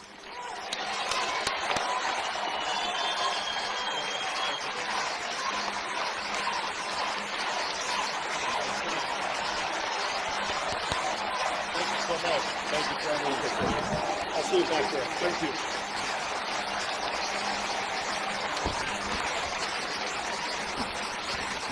What an incredible family. And this happens so much. Thousands and thousands of people. The crime is unbelievable. And we're going to stop it. We're going to stop the crime. There's a reason that we just got endorsed by 16,500 Border Patrol agents. They know the system better than anybody. It's easier for them to just relax, but they wanted to endorse. They want to see a strong border. We need a strong border if we're going to remain a country. So I want to just thank them in particular. Thank you. Hillary's plan is very dangerous. It's very divisive. It's radical. It's reckless. It's wrecking the innocent lives of so many people. And we will have an unprecedented crisis. We're allowing people to come in. You're going to have a crisis like we have never seen in this country. And if I'm elected, we are not going to have a crisis. We're going to have a strong, great country again. So the choice, hopefully, will be clear to the people of Iowa and throughout the country. A vote for Trump is a vote to have a nation of laws. A vote for Clinton is a vote to have dangerous, open borders where anybody can just walk in and do whatever they want. On every issue, our campaign is about making life better for working people. But we can't accomplish that goal unless we break up the special interest monopoly and give the power back to all of the people. And that's what we're going to do. Many people have said that establishment media assault on me, and they have said it, that the establishment media assault on me has been the greatest that they've ever seen in the political history of our country. I feel that. I feel it. I know it. Even today, some major papers failed to mention how strong our poll numbers have become over the last 2-week period. And we're doing very well in Iowa. We happen to be leading, by the way. But they refuse to print it. But they'll start printing it. They have no choice eventually, but they refuse to put it down. We're doing great. They, too, are part of a rigged system. The media is totally dishonest. They're a rigged system trying to deny people the positive change that they're looking for and they deserve. They take phrases and statements, chop them up, take them out of context, and then they discuss them for days and days and days, always trying to demean and belittle just whatever they can do to demean and belittle our incredible movement, because we have a movement. They all said this is one of the great movements, maybe the greatest movement they've ever seen in the history of our country. And many people have said that. We're going to take our country back from the death spiral that it's currently in. Imagine if this much media attention was spent telling the truth about the real problems facing our country. Imagine if the media spent this much time telling the story of Sarah Root, one of the great young people, one of the truly great, outstanding young people. All of the ugly things being said by Hillary Clinton and our opponents. And you know what they say about me, and boy, is that untrue. They're spending hundreds of millions of dollars on ads that are phony ads, false ads, and disgusting. And most people know it, or we wouldn't be doing so well, believe me. She's funded by the big banks and Wall Street donors, and nothing more than a desperate attempt by a failed leader. That's all she is. And remember, she lost badly to Barack Obama when she won, and I think she's going to lose badly to Donald Trump when she wins. Believe me. She's clinging in order to keep that rigged system going. There's nothing they won't say or do, no lie they won't tell, no amount of money they won't spend to try and bully voters into giving them what they want. They lie like I've never seen anything before. The commercials are phony commercials. They're disgusting. And even people on her side are saying that's going too far. It's very interesting. This November 8th, the American people are going to reject the cynicism of the past and embrace the optimism of the future. We have a great future. The old attacks are not going to work anymore. The Clinton-Kaine fear-mongering isn't going to resonate with anyone but the most radical factions of their far-left base, and it has gotten far left. I want to empower the people. Hillary Clinton wants to scare the people. Empowering people begins with three simple words, and you know what those words are. Our economy is going to soar. We are going to make our country so strong and so powerful, and we need the power because other people are not going to want to mess with the United States of America, remember. Wages will rise.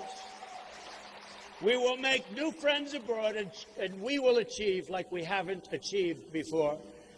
And we will achieve a lasting peace through strength.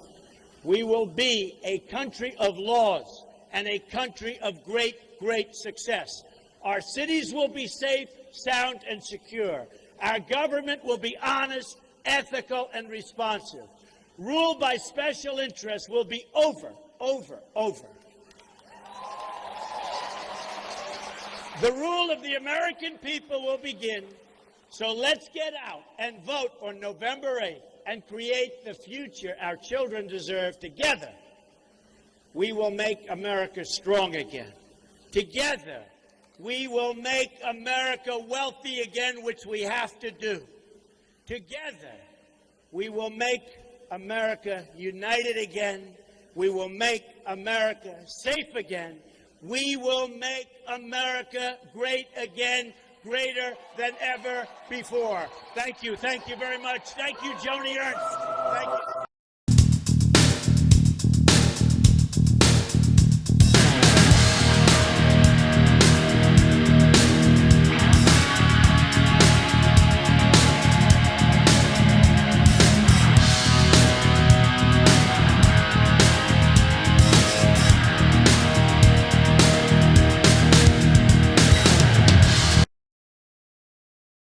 All right, guys. Thank you very much for joining us. The Mike Pence rally, I'm going to try to look for it because it overlapped with this one, so it should be coming in a few minutes.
incredibly honored to introduce my friend, the governor of Indiana, and the next Vice President of the United States of America.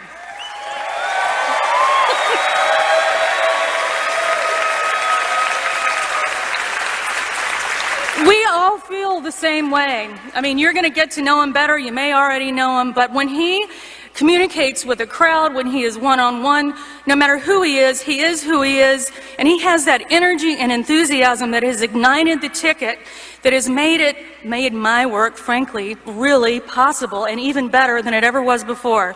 Our people in North Carolina, Ohio, and Florida have just knocked on their 600th door at the 600th home to discuss this ticket, and Mike Pence is added value. I think we all know that. The enthusiasm that he brings, who he is as a human being, that part that resonates in Trump's heart himself, there's something just genuinely happy about this man, and it does kind of make you ask the question, why is this man so happy? Isn't that kind of strange? You know, how could you be that happy? I think Patrick Henry College gets it. I think you know. Do you think that it's because he sleeps a lot, he eats healthy all the time, that he has plenty of time with his family, that he gets to read the books that he wants to read, that he gets to maintain his own schedule? Do you think it's because he has been a tremendous congressman, that he is talented, that he's charismatic, that he has all these great human qualities? I mean, those are great. But that's not it. He knows Jesus. This man is a servant leader.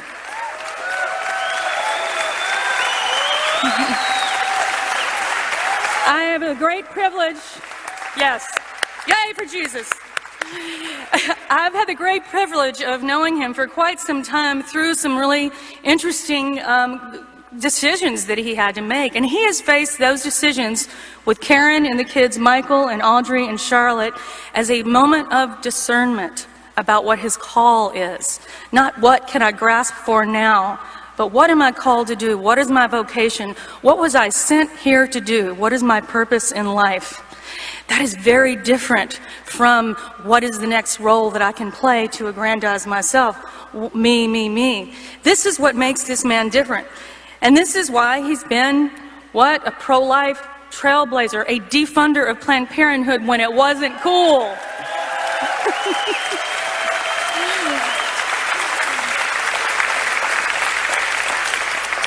We know inside that organization now some of the grotesque, horrible things that have occurred, and we know that they are the greatest provider of abortion in the nation. There was a time that was late where it wasn't known, and he was a trailblazer. And then when he became governor of the great state of Indiana, that 50th governor, my favorite thing that he did, this court's messed up with, but he led and signed into law a bill that protected the unborn disabled children of this nation. Talk about, is there a more vulnerable human being in God's creation than the disabled child in the womb? Is there one? And who should we have the first obligation to protect? Mike Pence knows who that is, and he fought hard to get it done, and it is constitutional, and along with the rest of the Bill of Rights that Hillary Clinton has assaulted, it is under the Bill of Rights assault. What they say is unconstitutional is constitutional, and a rereading of the Constitution to the United States of America on Election Day is, I hope, the first thing that this ticket will do. Adding Mike Pence to this ticket was also an affirmation of Donald Trump's own pro-life commitments to pro-life judges, to beginning by banning late-term abortion in this nation, high time and pastime, and defunding Planned Parenthood with the best partner that you could imagine in Mike Pence. That was an affirmation of those commitments. And of course, you know that he's a well-rounded guy. He has really led in Indiana by enacting the largest tax cut in Indiana history and balancing the budget. He has promoted and pushed education choice. And I don't think you can find a more enthusiastic defender of the military in his policy and also in his home with his son, Michael, who is a second lieutenant in the Marine Corps.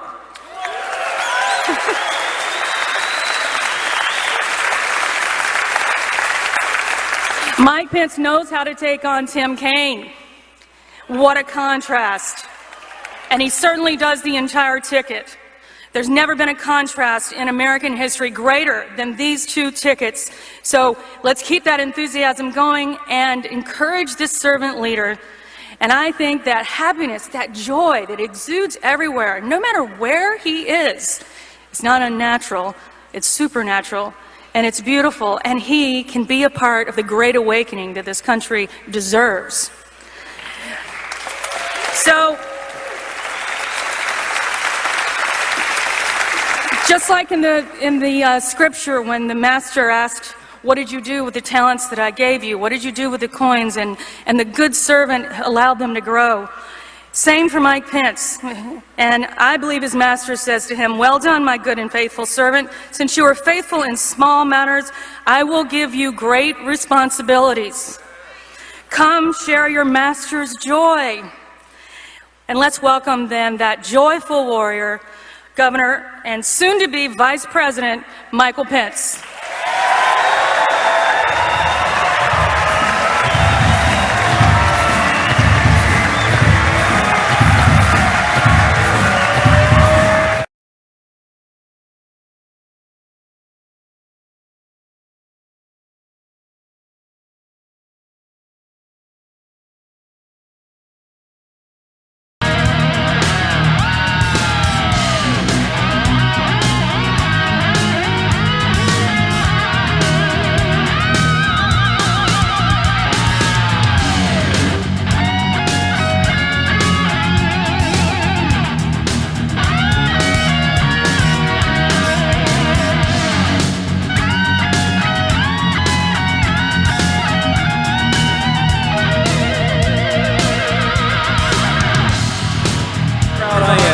Proud I am to be able to call Marjorie Dannenfelser a friend. Susan B. Anthony would be proud to be associated with this great champion of life, and my friend of so many years. It is a joy to be with you today, to be at this great school. I want to thank Jack Hay, the president of Patrick Henry College, for your great hospitality.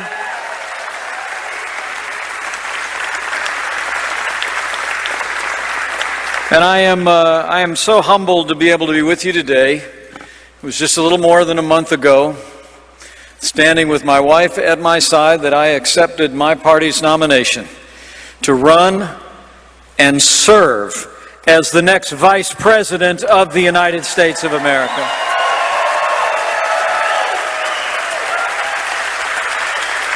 Now, my friend Marjorie was overly kind as usual.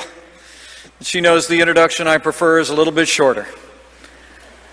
I'm a Christian, a conservative, and a Republican, in that order.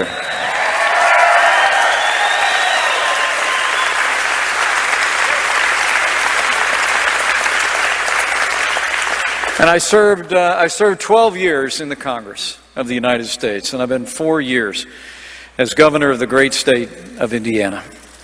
But through all that time, there was one person who most personified those priorities to me, inspired me when I'm in Congress. I saw him work on behalf of our values and human rights on the world stage. And he was a mentor to me and is to this day. And I just hope all of you here in Virginia know how grateful all of America is that Frank Wolf came from this place and served this nation. Frank, would you mind coming up?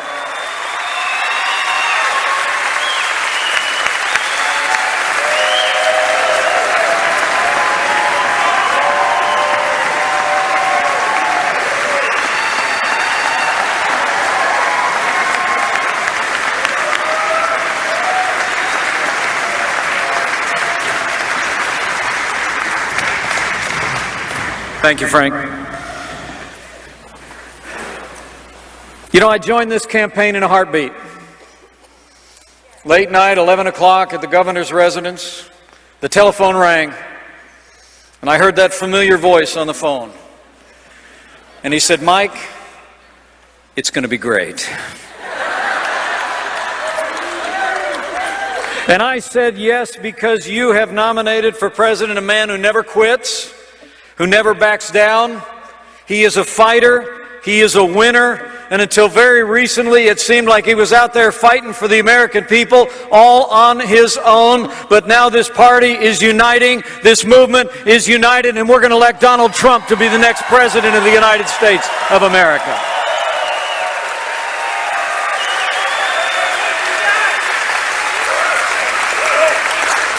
You know, people ask me about this good man. They say, "What is it about him?" And I just, I'm from south of Highway 40 in Indiana. We put things pretty plain. I just think Donald Trump just gets it, right? You with me? I mean, he's a genuine article. He's a doer in a game usually reserved for talkers.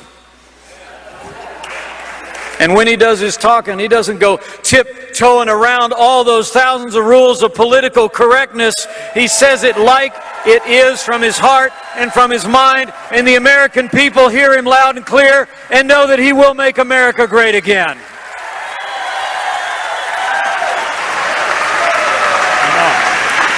You know, the funny thing is, the party in power seems kind of helpless to figure out my running mate. And of course, I'm talking about the media.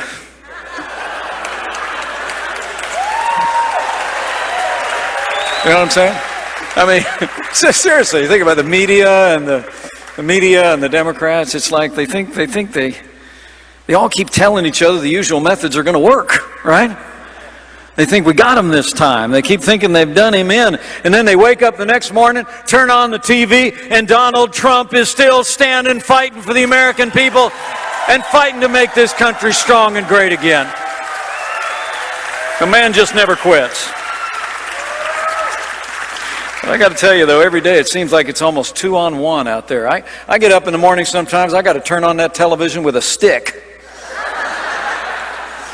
I mean, you think about it, the media is so busy parsing everything Donald Trump said in the last 30 minutes that they keep ignoring what the Clintons have been doing for the last 30 years. All right? So,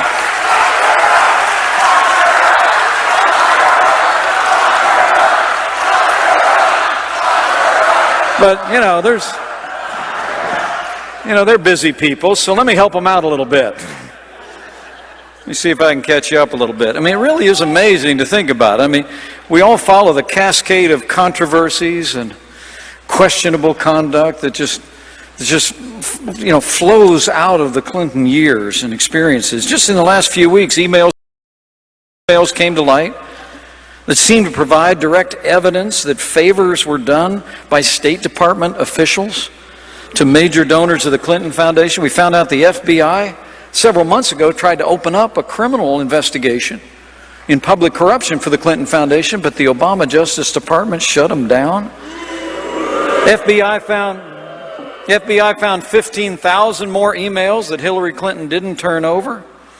Judicial Watch, a great organization, just released over 700 pages of emails that show a top aide to Secretary of State Clinton gave expedited and direct access to Clinton Foundation donors. Hillary Clinton went on and did a tough interview with Jimmy Kimmel the other night. She did. She went on Jimmy Kimmel. And she joked about it. She said, what a few more. She said her emails were so boring. But then we found out just in the last 2 days, all those boring emails were deleted with a software known as BleachBit, which wipes out any possibility of finding any emails. And then this morning, 7 months after a federal judge ordered the State Department to release Hillary Clinton's schedule yesterday, the Obama administration State Department said they wouldn't get around to that till after the election. Now, the Clintons' response to all of this announced that they'll no longer accept foreign or corporate donations if she's elected president of the United States. Now let me get this straight. So it would be a conflict of interest to accept foreign and corporate donations to your foundation if you were president, but it wasn't a conflict of interest to accept foreign donations to your foundation when you were Secretary of State?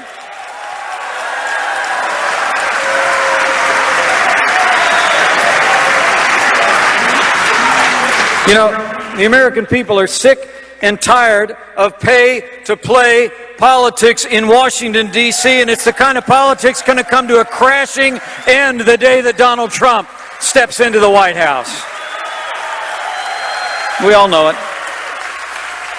We all know Hillary Clinton should shut down the Clinton Foundation immediately, and the Justice Department should appoint a special prosecutor to get to the bottom of this thing. It's got to happen.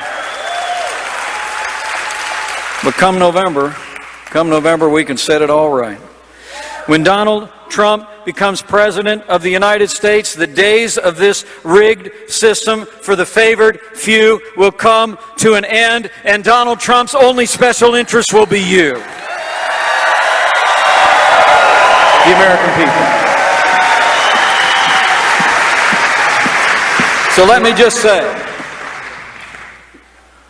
for the sake of preserving the highest standards of integrity in the highest office in the land, let's decide here and now in Virginia that Hillary Clinton will never be elected President of the United States of America.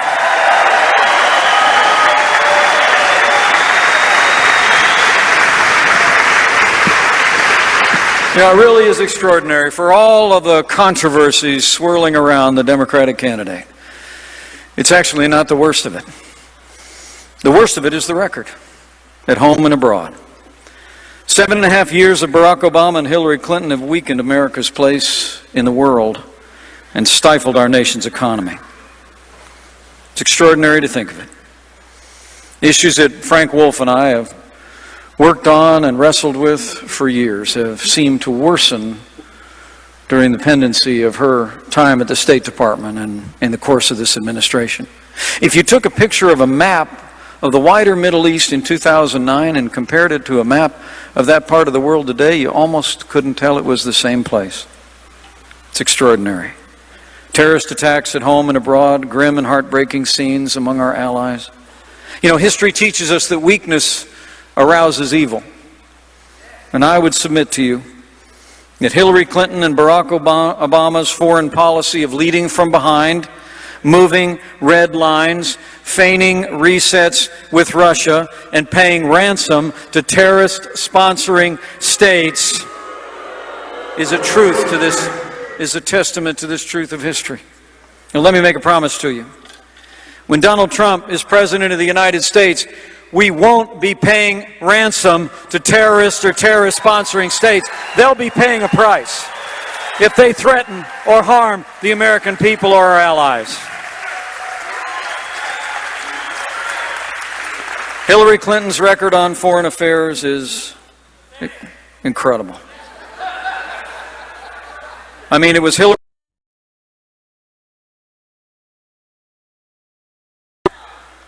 After the American soldier won the hard-fought gains to secure a stable Iraq in 2009, it was Hillary Clinton and Barack Obama who precipitously withdrew our troops and created the very vacuum in which ISIS was able to be conjured, as it were, out of the sand to compromise those hard-fought gains. It was Hillary Clinton who instigated the president's disastrous agreement with the radical mullahs in Iran. And it was Hillary Clinton as Secretary of State who left Americans in harm's way in Benghazi, blamed it on a video, and when she was questioned about it, she said before a Senate committee, quote, "What difference at this point does it make?" Now let me say, as the proud father of a United States Marine, anybody who said that, anybody who did that, should be disqualified from ever serving as Commander-in-Chief of the Armed Forces of the United States of America.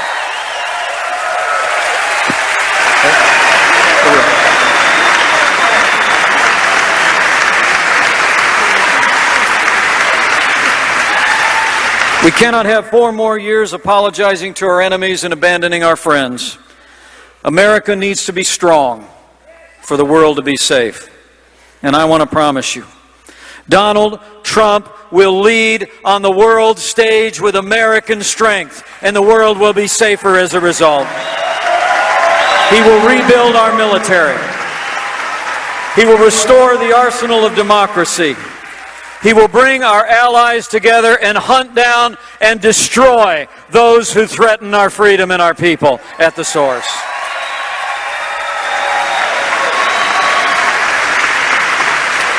But if it's been a story of weak leadership abroad, it's just as weak at home. We find ourselves today in the weakest economic recovery since the Great Depression, the lowest labor force participation since the 1970s, and we have nearly 7 million more Americans living in poverty today than the day that Barack Obama became President of the United States.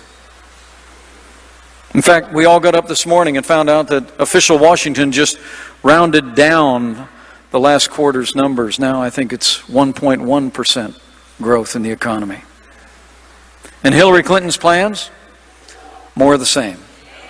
More taxes, more regulation, more Obamacare, more of the war on coal of this administration.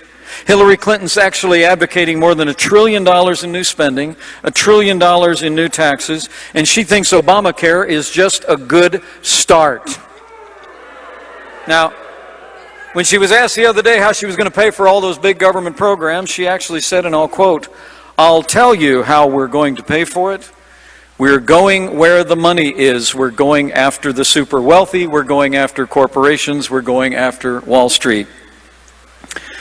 Well, judging from her speaking fees in the Clinton Foundation, she certainly knows where to find them.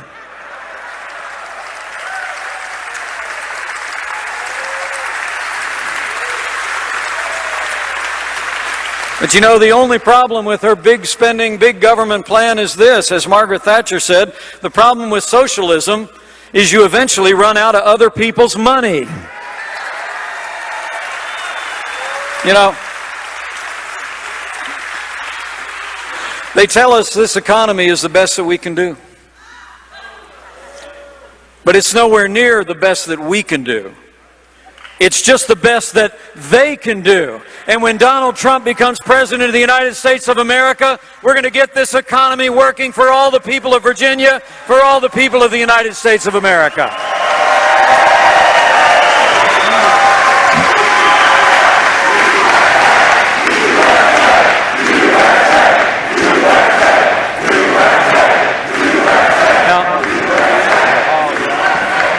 Donald Trump has a plan. I was there when he outlined it at the Detroit Economic Club. I hope you get a chance to look at it. Reignite our economy with 4 main areas. We're going to simplify taxes for everyone, streamline deductions, and lower taxes across the board for every American. We're going to end death taxes once and for all, and we're going to lower taxes on businesses large and small so companies in Virginia can compete with companies all over the world.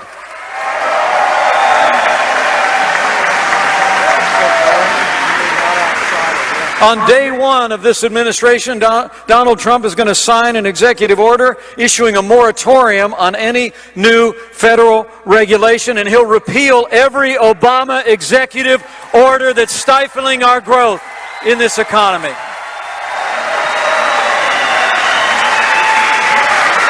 With Donald Trump as president, we're going to have a negotiator in chief. And the time has come for the world to be on notice. We believe in free trade in this country. But we're going to have somebody that negotiates deals that work for the American worker and the American economy first. And lastly, the day that Donald Trump and I walk into the West Wing is the day that the war on coal comes to a crashing halt. We're going to develop the resources of our land and call forth its power with an all-of-the-above energy strategy that'll drive an American economy. Now, a lot of economists are projecting great things about this agenda, but not Hillary Clinton. Hillary Clinton the other day said that the projections about less taxes, less regulation, ending the war on coal, smarter and tougher trade deals. She said expectations about growth were, quote, wildly unrealistic. Well, the only thing that's wildly unrealistic is electing the same people with the same bad ideas and expecting a different result.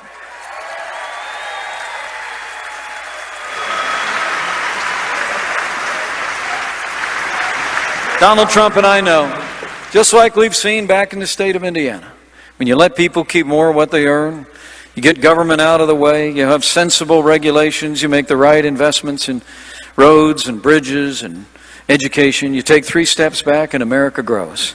America works, and it will again.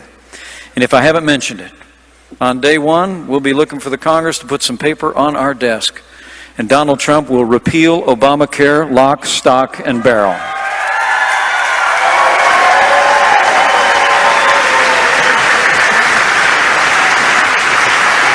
The last thing I want to mention to you, though, is another aspect of this election. Is as important as a strong America in the world is, as important as a stronger economy is here at home.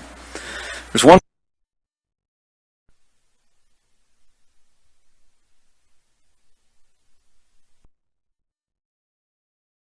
that we have in our founding documents, the liberties that are enshrined there. As this election approaches,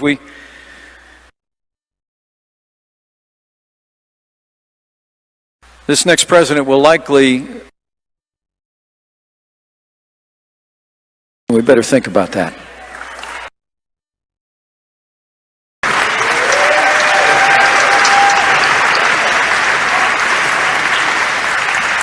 We ought to think about what that means to our Constitution, to the liberties that are enshrined there. Think about what it means to limited government.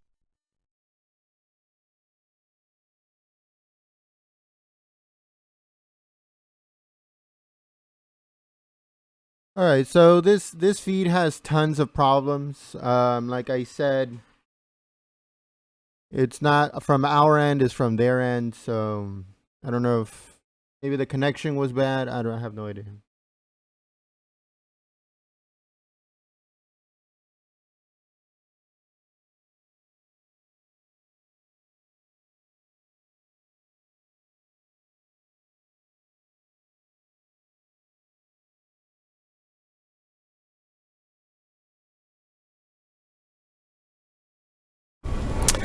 Obviously some problems.